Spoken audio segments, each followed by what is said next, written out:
Olá, meus amigos, sejam muito bem-vindos ao canal Telamix. Eu sou Luiz Felício e você está convidado a partir de agora a fazer parte dessa resenha, onde nós conversaremos a respeito de Obi-Wan e outras produções do tipo que estão sendo lançadas na Disney Plus. Será que eu gostei? Será que eu recomendo? Você vai ficar sabendo daqui a pouquinho. Afinal de contas, antes eu gostaria de fazer um convite muito especial.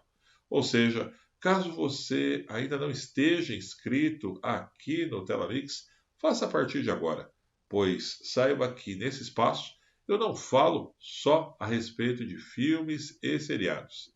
E sim, tem outros quadros tão interessantes quanto, como por exemplo a nossa série Vídeo Mistério, onde eu trago casos fantasmagóricos, relatos ufológicos, do melhor estilo Arquivo X.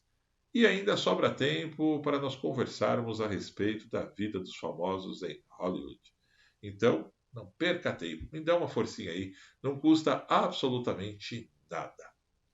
Bom, para nós começarmos a conversar a respeito de Obi-Wan e outras coisas mais que têm sido lançadas, eu tenho que dizer que a série em questão era para ter sido um filme, na verdade, logo quando se lançou o projeto do fatídico filme do Han Solo. Já tinha projeto, já tinha roteiro, estava tudo certo. Porém, com o fracasso do próprio filme do Han Solo, a Disney decidiu colocar as barbas de molho e deixar em stand-by o Obi-Wan Kenobi. Eis que com o lançamento das séries da Marvel, especialmente, e a aceitação do público, especialmente com o tubo de ensaio que foi o Mandaloriano, que na minha opinião, essa série sim foi a única que acabou dando certo, pelo fato de ter tido a batuta do Jon Favreau, que é o cara que dirigiu os filmes do Homem de Ferro, é um cara que gosta do que faz, que entende do que faz, e sim, ele trouxe com uma maneira muito própria o Mandaloriano para as telas, que acabou ressuscitando até mesmo o Boba Fett. Mas não quero fugir muito dos trilhos e continuar falando, sim, a respeito de Obi-Wan Kenobi. Ainda que sendo lançado como série, existia uma expectativa muito grande dos fãs, no qual eu me coloco entre eles. Quando começaram a sair os primeiros trailers, especialmente, e quando nós vimos o Ian McGregor voltar após o episódio 3, todo mundo esperava que fosse ser algo épico, e que continuaria, no mínimo, no mesmo tom do Mandaloriano, ou até mesmo do Boba Fett, que é bem verdade, muita gente também não gostou. Eu achei mediano. O primeiro episódio, ele é muito devagar. A gente vai se lembrar que já mostra um Obi-Wan, bem verdade, meio cabisbaixo, depressivo, inconformado por tudo aquilo que aconteceu com os Jedi, embora não tenha abandonado o posto de guardião de Luke Skywalker, sempre observando o jovem à distância. Eis que também é apresentado os caçadores de Jedi. Aí sim a coisa subiu um pouquinho, deu um termômetro, especialmente quando vem à tona a terceira irmã, ou seja, a Third Sister. Ali nós já começamos a identificar de fato o que seria essa série. Mas, quando surge a jovem princesa Leia, ou como carinhosamente eu a chamo, a Leiazinha, eu já associei com a questão do bebê Yoda lá do Mandaloriano. Como assim, você pode estar se perguntando? Tem a ver uma coisa com outra. Não em questão de história, mas sim em questão de equilíbrio de roteiro. Ou seja, você tem um personagem bonitinho, fofinho, que é para se a coisa não der tão certo assim no background de tudo, no personagem principal, todo mundo vai se identificar porque ela é bonitinha, talentosa, olha que gracinha. E acabou se deixando o Luke Skywalker de lado desde o primeiro episódio. Depois, só adiantando aqui, lá no último que a gente vai falar um pouco mais, pois eu não vou manter uma cronologia exata, ok? Não sou tão nerd assim. Mas só lá no último episódio que de fato o Luke ganha uma pequena importância, mas a vaca já tinha ido para o brejo, na minha opinião, ok? Com o desenvolvimento do personagem da Leiazinha, existe até mesmo aquela cena que ela vai ser sequestrada pelos mercenários da Third Sister que enviam eles lá e muita gente tirou barato na internet, que parecia a cena dos Trapalhões, os caras batendo com a cabeça na árvore, a garotinha andando um carrinho, conseguindo escapar, enfim.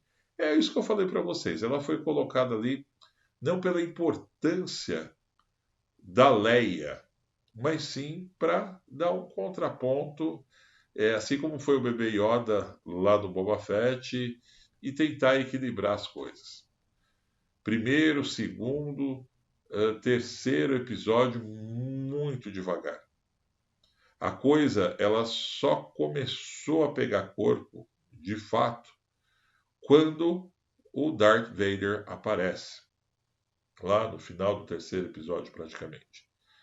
Porque aí sim, você tem a questão da nostalgia em um personagem. Sim, esse foi fidedigno ao Lord Vader que nós vimos lá no sexto, aliás, no quarto, quinto e sexto episódio. Foram os primeiros a serem lançados a partir de 1977. Aí você começa a enxergar o tal do cânone dentro do seriado. Porque esse Obi-Wan tá, desculpem, mas muito longe de ser aquilo que todo mundo esperava. E eu acredito que ficou mal até para o próprio ator, para o Ian McGregor. Enfim, o Vader rouba a cena e também outro personagem que rouba a cena é a própria Third Sister, a terceira irmã. Pois quando ela revela quem ela é de fato lá no quinto episódio, dá aquele friozinho na barriga de Star Wars de fato. Aquele mesmo frio da barriga que deu quando nós ficamos sabendo na época que o Darth Vader, na verdade, tinha sido um grande Jedi e pai do Luke, quando eles se revelam um para o outro ali. Enfim, e dá-se a impressão até que poderia ter sido muito mais uma série da terceira irmã do que propriamente dito do Obi-Wan, tá percebendo?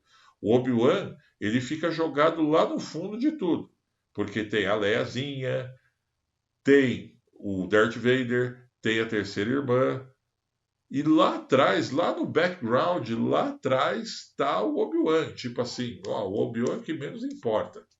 Essa é a impressão que eu tive. E também a reação minha como fã.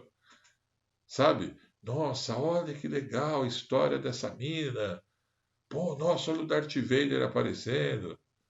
Nossa, a Leiazinha, como eu disse ainda há pouco, como ela é fofinha, como ela é bonitinha, como ela é inteligente.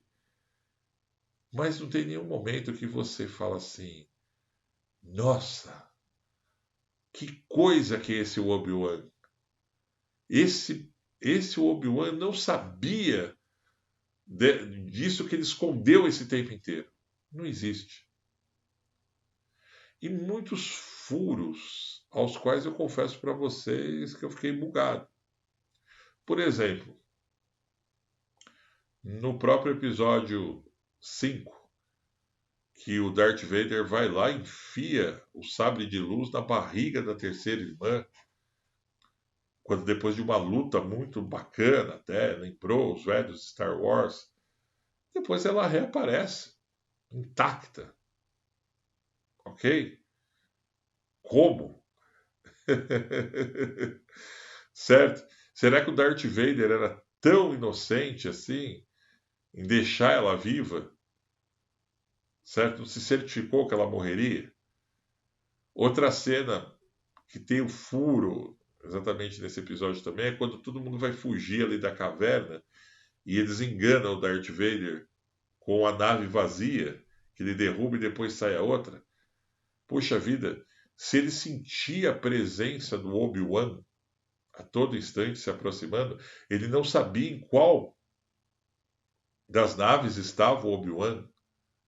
Aí você querer subestimar a inteligência e principalmente a força do velho Jedi. Ok. E, enfim, só no episódio final, de fato, que nós temos a tão aguardada luta, o embate entre Darth Vader e o Obi-Wan, onde o Obi-Wan, sim, volta a ser o Jedi que todo mundo estava esperando, e a coisa fica meio estranha. Apesar que eu curti muito aquela cena do capacete quebrado, a cara do Darth Vader aparecendo ali já toda deformada, o ímpeto dele querer matar o Obi-Wan a todo instante, mas tem uma coisa que não convence, que é além disso, quando a terceira irmã vai atrás do Luke Skywalker para matar ele, pois ela descobre que ele é filho do Darth Vader ali. Não cola muito isso, certo? Porque o que acontece é o seguinte: quem é o guardião do Luke Skywalker? Obi-Wan Kenobi. Ele tinha que estar ali naquele momento para defender o garoto, para protegê-lo, como de fato é a missão dele. Só que ele estava longe. E a terceira irmã só não acabou com o Luke Skywalker porque ela não quis. Bateu um arrependimento ali. Enfim, existem muitos furos. Não chega a ser bem verdade um fracasso total, porque, como eu disse, esses dois personagens salvaram a série de certa forma. O Darth Vader e a terceira irmã. Porque se fosse depender só do Obi-Wan naquela pegada, teria sido um fracasso, tal qual foi, por exemplo, o filme do Han Solo.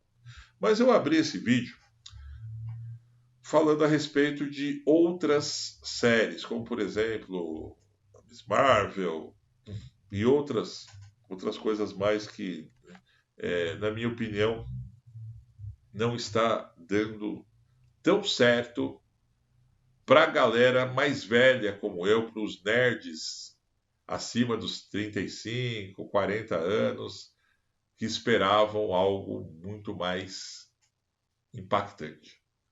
Por que isso está acontecendo? Lembra que eu abri dizendo do Jon Favreau, que fez o Mandaloriano? Esse cara, sim, é um diretor que já vem com história no cinema, é fã de HQ, gosta de tudo que está fazendo, mas quanto ao resto, a exemplo de filmes, por exemplo, como o próprio Jurassic Park, embora não seja da Disney, Domínio, que foi lançado recentemente, que eu bati muito nessa tecla, o filme dos Eternos, sim, que é da Disney, e o próprio Doutor Estranho, que muita gente esperava muito mais do filme. Essas produções estão sendo feitas para um público diferente dos velhos, ok? E esses filmes eles estão sendo pensados para uma geração que vem aí a partir dos 12 até os 16, 17, 18 anos. Por quê? O planejamento é que esses caras, daqui 15 anos, vão estar aí com seus 33, 34. E onde que chega esse raciocínio? São produções feitas e consultadas por publicitários, marqueteiros e roteiristas que estão começando suas carreiras agora. Então, ninguém mais quer lançar filmes como, por exemplo, ok? O Império Contra-Ataca, onde o pai corta a mão do filho com um sabre de luz. Não, isso é muito impactante. Ninguém mais quer lançar algo como o episódio 3, que o cara cai lá no rio de lava, fica todo deformado e tem que usar uma armadura robótica para o resto da vida. Vira um ciborgue praticamente. Por quê? Para essa nova geração, imagina-se que isso é muito violento, ok? Isso aí não é legal. Então a gente tem que fazer uma coisa mais branda. Se o Darth Vader fosse imaginado para os dias de hoje, ele seria um robô ou um androide como o C3PO, por exemplo. Entendeu? Que ele ia ser malvado, mas depois ele ia descobrir que ele pode ser bom e que ele pode passar por um tratamento psicológico, certo? Talvez ali não muito bem resolvido nas suas questões pessoais, se é que vocês estão me entendendo. Enfim, eles não querem mais, eles não querem mais. Por isso que essas séries estão sendo dessa forma, entendeu? Eles querem fazer algo pensado para uma geração que é diferente da nossa. A minha geração, sim, a sua, talvez, se você tem mais dos seus 35, 40 anos. A gente via isso sem mimimi. Pô, que legal! O cara cortou o braço do filho, nossa! Eu lembro quando assisti Império Contra-Ataca, eu não vi no cinema, já vi na televisão. Na época, lá nos anos 80, eu não me conformava, sabe? Mas ao mesmo tempo você ficava com aquela sensação, né? Hoje, se isso acontecer, nossa, o filme é muito violento, o filme é muito machista, o filme faz mal para as crianças, enfim, é por isso que está acontecendo isso.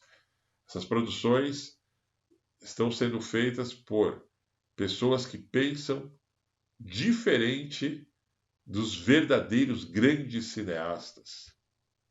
Diferente do Spielberg, diferente do George Lucas, diferente, se a gente chutar pau da barraca aqui, do Quentin Tarantino, do Martin Scorsese, ok? Tem que ser tudo bonitinho. Se não tiver a Leiazinha, olha, fofinha. Se não tiver todo mundo vivendo feliz para sempre.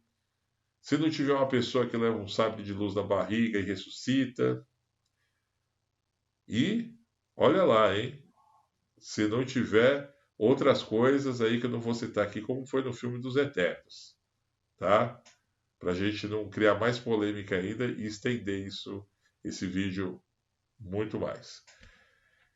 Infelizmente é isso, pessoal. Eu acredito que poderia ter sido muito melhor, mas como eu ouvi um ditado esses dias, você acha que tá ruim? Não esquenta não, vai piorar. Eu, Luiz Felício, vou ficando por aqui, mas só tenho a dizer que foi um grande prazer poder conversar com todos. Um grande abraço e até breve.